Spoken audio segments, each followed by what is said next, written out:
I've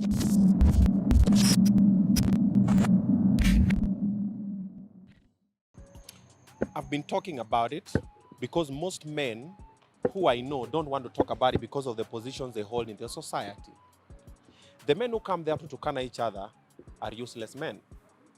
Someone who is jobless in some bedsitter somewhere, someone who is angered, or someone who's going through an aggression. And the reason why they are useless is because they are not being useful in the situation that is happening. So then they feel, let me come and tukana this person to just feel good about myself. You know, other men have also been raised wrong. That's what they know. Mwanaume ni kutukanana, mwanaume ni kupigana, mwanaume ni kuongeleshana mbaya, mwanaume ni kuambia dem nini, you know. So that is the way they are raised. So what I've been trying to do in my social media all the time, go to my kids' page. On the YouTube page for my kids, I'm always trying to show other baby daddies how to relate with their children. I'm not perfect. I'm experimenting. It's my first time I'm doing this with these kids. I'm learning every day. People come and comment there a couple of things. I'm like, watch the other episodes, then you come and, you know. So I'm trying to teach other men how not to be deadbeat dads. Trust me, you'll be accused of everything. They'll say everything. But provided you know a relationship with your child, that is what matters. I come on social media and tell other guys, if you can talk about it, talk about it. But social media never helps most of the time. Sometimes it does because it holds the perpetrators to book. But most of the time, social media people come, unatulete kwa nini? The reason why people bring to social media is to get your attention. Sometimes not even to get your solution, because solution is not there. So that people can talk, watachekelewa, watafanya nini. But if we sign that petition and probably it's passed into law and those centers are created and everybody knows, hey, if you let so many women in top positions who beat up their men black and blue, na mwanaume mkatoa amesema unajua mazee hakuna kinaweza fanyika, mazee hakuna penye ndaenda. The same way if you go to court now and you're having a battle between who's gonna stay with the baby, most of the time the woman is given.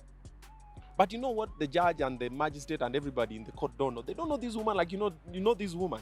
And they don't know this woman the way this child knows this woman. Some women, some children fear their mothers because they know, man. They've been there. They're like, man, they're told lazima uende na mom. So what starts with is me talking about it, you commenting positively about it, and if someone comments negatively about it, tell them, no, bro, that's not the way to go. This is the agenda. Listen to the message. Don't look at the vessel. Now, what people are doing wrong is they're looking at the vessel. Oh, Obinna, we uni clout. You can't do clout with children, bro. You can't do clout with violence. That's not clout. And what you're calling clout is showbiz. That's what I do for a living. When I do anything, I make you look, and when you look, I get paid. That's how it happens. You see. So what happens? Oh, when the clout. If that happens and that continues happening, a lot of men, trust me, they see. People wanaona venye mimi tukana on social media and they're like, hey, kama Obinna tukana, wacha mimi nisiongee, hey, wacha mimi ninyamaze. But if you start embracing them, everybody will start talking. Trust me, today I challenge everybody here. Talk to 5 men. Uliza to 5 men that you know in your close circle, bro. And everybody watching this, uliza to the 5 men, your friend, your cousin, bro. Hizo gender based violence unaonaje maboys mazee wakipigwa na madem, and then wait for the floodgates. Trust me, utasikia mazee kuna best yangu. There's a man who will never tell it's them. Kuna best yangu mazee alikuwa anapigwa, kuna best yangu alikuwa anatukana, kuna best yangu. You see like tumila natemewa mate. Do you know the minute someone starts spitting on you, do you know how like hey man. Yeah, like it's so disrespectful to a certain. You're like, then why are we together? Why is this even happening? So, bro, it starts with that. I talk about it, you support it, you comment positively. Another man talks shit, tell him, bro, call them out. No, this is not the way to go about it. We're talking about this change. This is what we want to do. We want a better society. And then that man will be ashamed. Another man who was going to talk shit will say, hey, we are meokoto, wacha mini sionge. Then you'll see positive change. But the minute I post, then 20 men are there to kanaing me. And then 20 others are supporting them. That is 40 men. And then 20 others, 60 men. What do the women do? None of our business. Not my monkey, not my circus. Wacha si tungoje dem. Do you remember that woman who was aggressively harassed kwa barabara kwa gari? Yeah. Do you remember what happened? Everybody, the men, the women, we were unified. Everybody came and said, yo, what? But what happened? They were just trying to tear her clothes, right? This is a man who's been beaten black and blue. You can see the blood. Amegongwa na ile kifuniko ya gas. The guy is bleeding. And it's not the first time you see a video of the blood on the floor and everything. But what do people do? Not my monkey, not my circus. Ni mwanaume. Wacha mwanaume ajikaze. And it's not the first time. The guy's been burnt with hot water. The guy amedungwa na kisu. The guy amegongolewa na meza. Bro, are you waiting for him to die? Then say, haki woye. Haki wanadamu wengine ni wabaya. You're not helping. So if you don't have anything positive to say when guys are talking about things to change the society for the better, for the next generation, shut up. Like personally where I am now, no woman can abuse me. I will walk away. Or I'll sue you, or I'll take you to court or anything because I have the capacity to. But what of that man who cannot? That is the person I'm fighting for. I'm fighting for my son. My son is 12 now, and I always tell him all the time, never ever lay a hand on a woman. And I tell the sisters as well. So that means even the parent who's watching now, as you raise your daughters, tell them, listen, never lay a hand on a man. And for the people raising boys, tell them, never lay a hand on a woman. You start them from that tender age. My kids know clearly. They've seen everything, they've been there, they've experienced it, and they know what not to do. So we continue doing it. The people who are in primary, nursery, and also high school, when they become adults, they know what not to do. But tunaendelea kutukanana hapa, what do you think they're seeing? Pia wanaendelea kutukanana. Bro, have I answered you? So, Oga Obinna, kidogo tu. So, for a reason, I've heard you talk about GBV. For a reason, do you think that in the process of the society trying to empower the girl child, they have overpowered her, and now for a reason, mkiwa na shida we na dem, you get victimized? I wouldn't say it's overpower because I like the empowerment they've given the women. I would say it's neglect. You know, most of the time they always say, for this reaction, there's an equal. So when we focus on this side, on the girl child, we forget the boy child.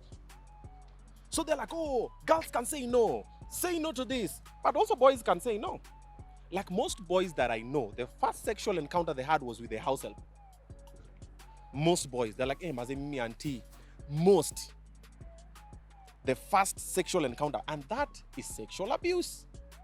They were molested. But because it's a boy, hey, maze, hey, ulikuwa mnomo ukiwa mtoi. But if it happens to a girl, the guy is in committee. So it is all about what they're focused on. Everybody's focused on girl child. They forget what makes the girl child is the boy child. And what makes the boy child is the girl child. We need each other. We're talking about equality. If we're equal, then let's treat each other equal. And of course, you've talked about the society teaching the man kwamba hafai kulia, hafai to speak out, maybe if anything may happen. Do you think it's something that should be introduced in schools as early as now to see the change coming? Yes, it should. It's called freedom of expression. And as we conclude, Obinna, okay, and Obinna, if I'm not the last layer, I would recommend maybe you and so is there any celebrity you would recommend our work to? The celebrity I would recommend? Kamene Goro. I would recommend her again. Okay, whoever will be brought, either Chito, or Kwambox, or Seed, any other person. I'm easy. I'm fluid. After a man breaks up with his baby mama, because now Nikama Koti is always ruling in the favor of the woman, who do you think should be making the rules? How boundaries itakuwa between this man and the baby mama? Because Babu, that's where the problem comes in mostly, sindio? The bodies that I'm really trying to petition so that we create. Let's create the safe heavens. That is why I was saying I'm putting together a team of men. So you come together, get lawyers who are going to help us pro bono. When a man is being abused or you're unanyang'anywa mtoto, unaongea na sisi, the lawyers represent you for free. They go and say, no. Allow this man to also be in the life of the child. Allow this man to provide. Because without that, normally you go there, you find a female magistrate, a female judge, bro, it's done. But most of the time, not all the time, most of the time they'll go there. And if you want it to go your way, bro, you have to pay. Ulazimu huangane hapa na kule nini na nini. So it starts with that one, the safe spaces, and then now people are spoken to. And then when that happens and the government supports it, people will be like, no, let's just be fair. Let's be fair, and then now we can supervise. Because there's some women who should not raise children. And there are some men who also should not raise children. But sometimes you go to court because you are the man, and because you didn't have a good defense, ama una do, na ule ameenda kaprotika ambewa, no, awa naume lazima. You know now, the problem I'm having is this. Why do you women think we are fighting with you? Why does it look like we're fighting against each other? Wanaume lazima tuwafundishe mazi. Mwanaume asikwambienge hivyo. Mwanaume. Na maboys pia walikuwa wanaambiananga zile, dem asai kuambia mazi. Dem asai.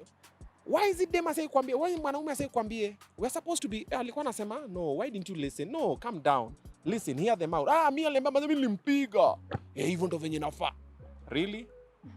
So, starts with that one. The government comes in. You guys sign the petition, the government, so that they can raise an eye. Because I've spoken about it, and guys are just ignoring it. There's nothing. You sign the petition, people pay attention, the safe houses are brought, the counselors, the lawyers start looking at it, and then maybe boy child will come back to the place they were, where now at least a man can be. And right now, a man, That's why even most of us are just deciding to turn into women. Okay, with all that have been said, Obina, of course, Kamene has left. I would like to know what is that one word that you'd like to tell her on her new journey? I love you.